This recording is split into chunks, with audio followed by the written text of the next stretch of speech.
The Gift of the Magi is a short story by O.Henry.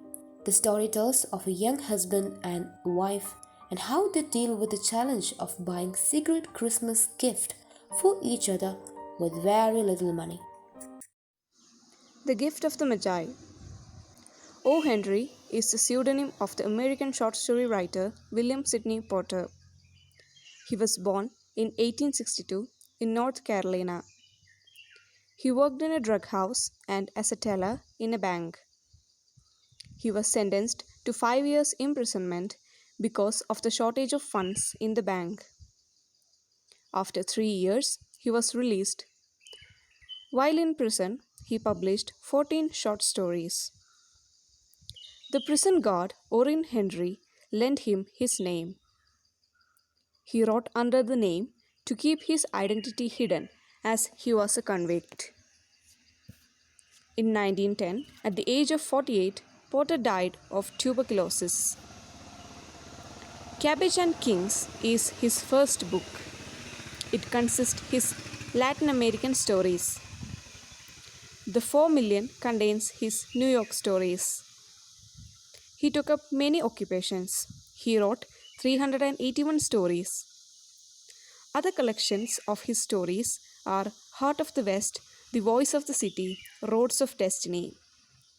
His stories are about ordinary people and incidents. The Gift of the Magi is about a young married couple. Jim and Della lived with limited financial resources. They had only two possessions, which they were proud of: Della's beautiful hair and Jim's gold watch. Della sold her hair to buy Jim a platinum fob chain for Jim's watch. Jim sold his gold watch to buy a pair of comb for Della's hair. The poet compares their sacrificial gifts of love with the gifts of the Magi. The Magi were the kings of the East who come to Bethlehem to worship infant Jesus. This story was included in the collection The 4 Million. The Gift of the Magi. $1.87. That was all, and 60 cents of it was in pennies.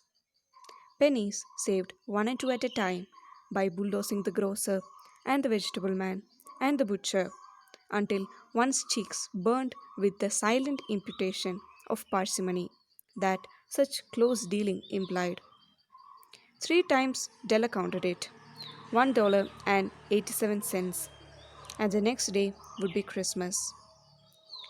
There was clearly nothing to do but flop down on the shabby little couch and howl. So Della did it, which instigates the moral reflection that life is made up of sobs, sniffles, and smiles, with sniffles predominating. While the mistress of the home is gradually subsiding from the first stage to the second, take a look at the home. A furnished flat at $8 per week. It did not exactly beg a description, but it certainly had that word on the lookout for the mendicancy squad. In the vestibule below was a letter box into which no letter would go, and an electric button from which no mortal finger could coax a ring. Also, appertaining thereunto was a card bearing the name Mr. James Dillingham Young. The Dillingham had been flung to the breeze during a former period of prosperity when its possessor was being paid $30 per week. Now, when the income was shrunk to $20, though they were thinking seriously of contracting to a modest and unassuming D. But whenever Mr. James Dillingham Young came home and reached his flat above, he was called Jim and greatly hugged by Mrs. James Dillingham Young, already introduced to you as Della, which is all very good. Della finished her cry and attended to her cheeks with the powder rag. She stood by the window and looked out dully at a grey cat walking a grey fence in a grey backyard. Tomorrow would be Christmas Day. and she had only $1.87 with which to buy Jim a present.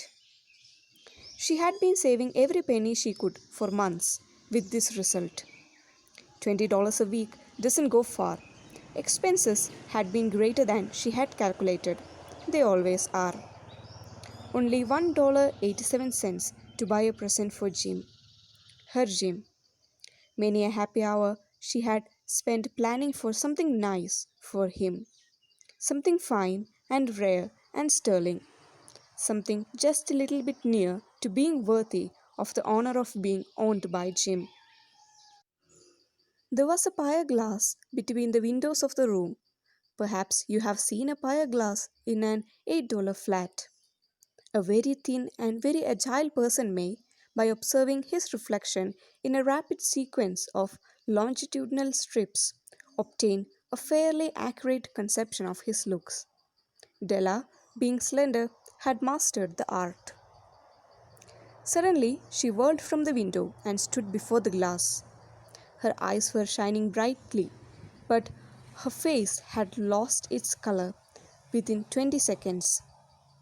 Rapidly, she pulled down her hair and let it fall to its full length. Now, there were two possessions of the James Dillingham Youngs in which they both took a mighty pride. One was Jim's gold watch that had been his father's and his grandfather's.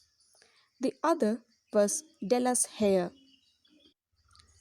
Had the Queen of Sheba lived in the flat across the air shaft, Della would have let her hair hang out the window some day to dry just to depreciate Her Majesty's jewels and gifts. Had King Solomon been the janitor, with all his treasures piled up in the basement, Jim would have pulled out his watch every time he passed, just to see him pluck at his beard from envy. So now Della's beautiful hair fell about her, rippling and shining like a cascade of brown waters. It reached below her knee and made itself almost a garment for her. And then she did it up again, nervously and quickly. Once she faltered for a minute and stood still while a tear or two splashed on the worn red carpet. On went her old brown jacket, on went her old brown hat. With a whirl of skirts and with the brilliant sparkle still in her eyes, she fluttered out the door and down the stairs to the street. Where she stopped, the sign read, Madame Sofroni, hair goods of all kinds. One flight up, Della ran and collected herself, panting. Madame, large, too white, chilly, hardly looked the Sofroni. Will you buy my hair? Asked Della. I buy hair, said Madame. Take your hat off and let's have a sight at the looks of it. Down rippled the brown cascade. $20, said Madame, lifting the mass with a practiced hand.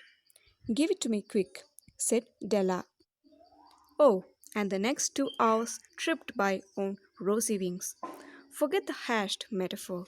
She was ransacking the stores for Jim's present. She found it at last. It surely had been made for Jim and no one else. There was no other like it in any of the stores, and she had turned all of them inside out.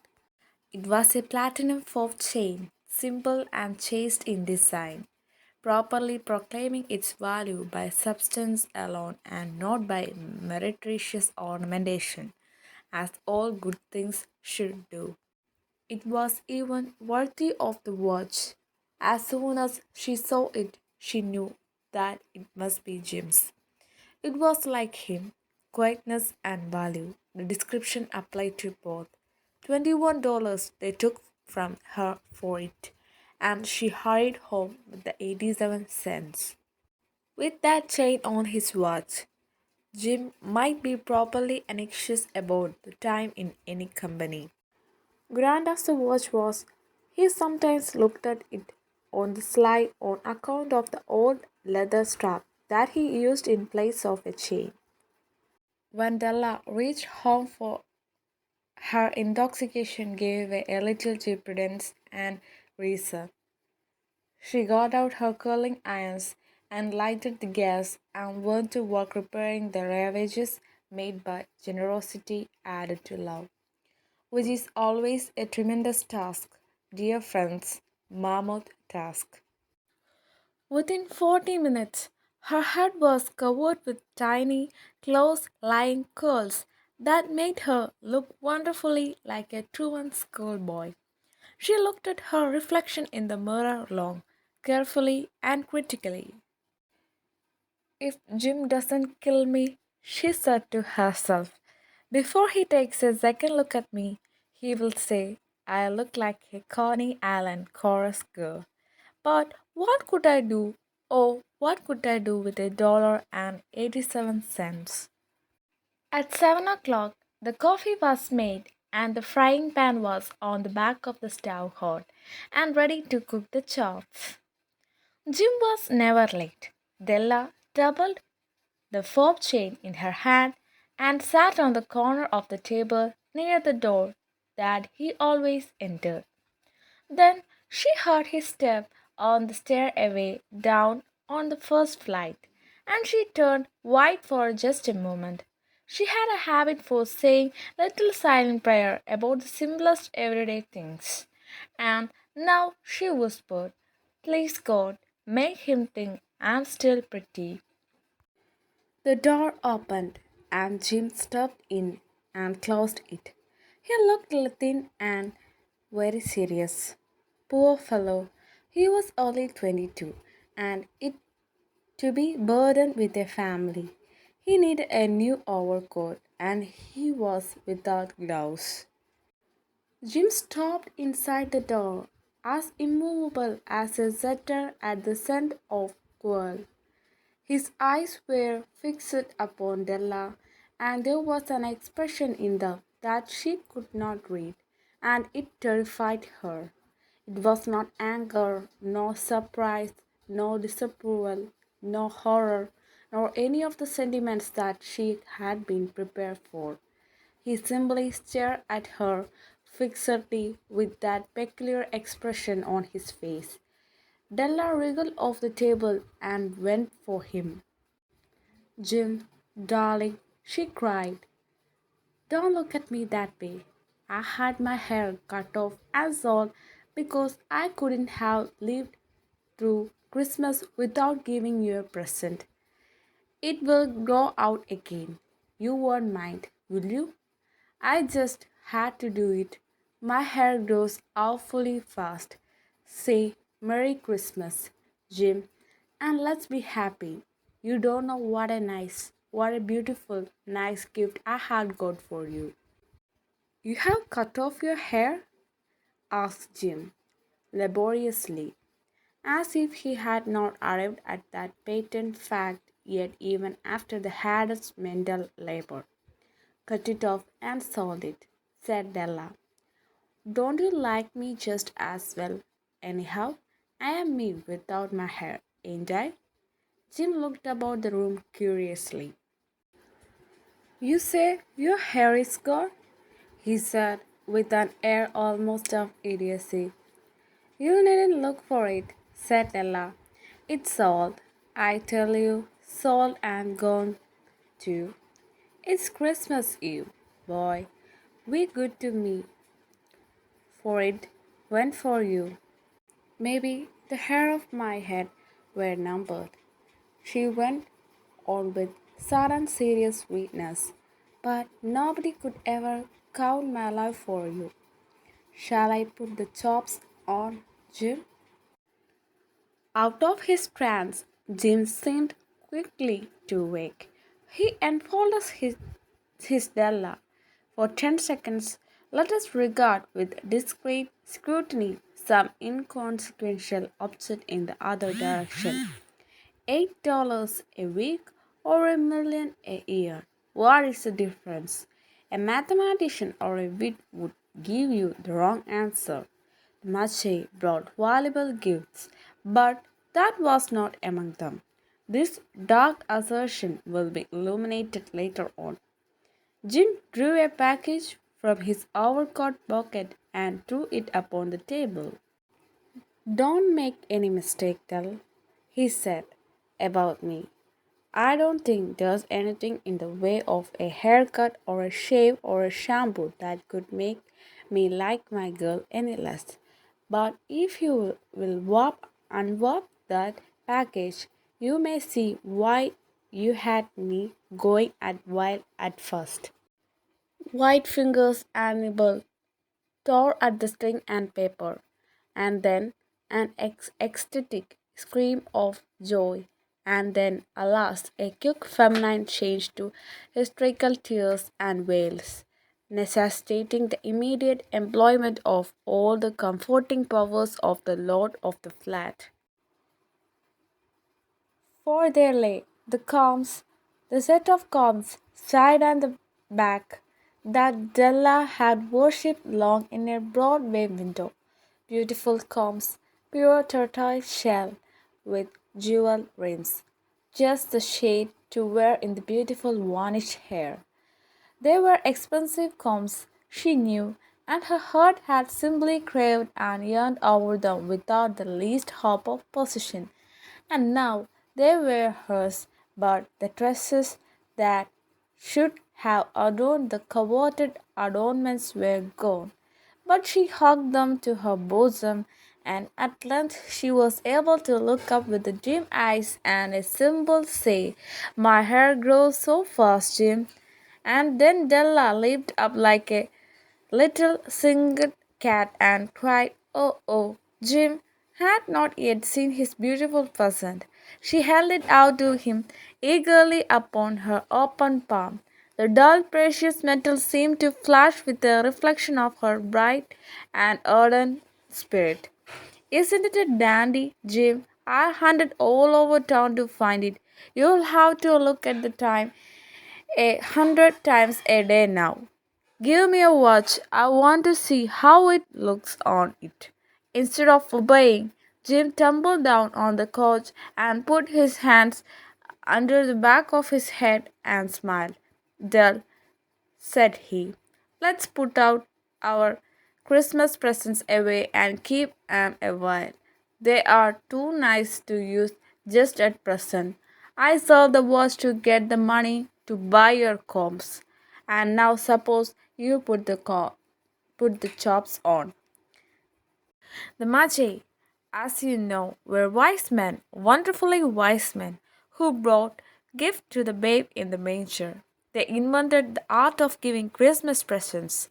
Being wise, their gifts were no doubt wise ones, possibly bearing the privilege of exchange in case of duplication. And here I have lamely related to you the uneventful chronicle of two foolish children in a flat who most unwisely sacrificed for each other the greatest treasures of their house. But in a last word to the wise of these days, let it be the said that of all who give gifts, these two were the wisest.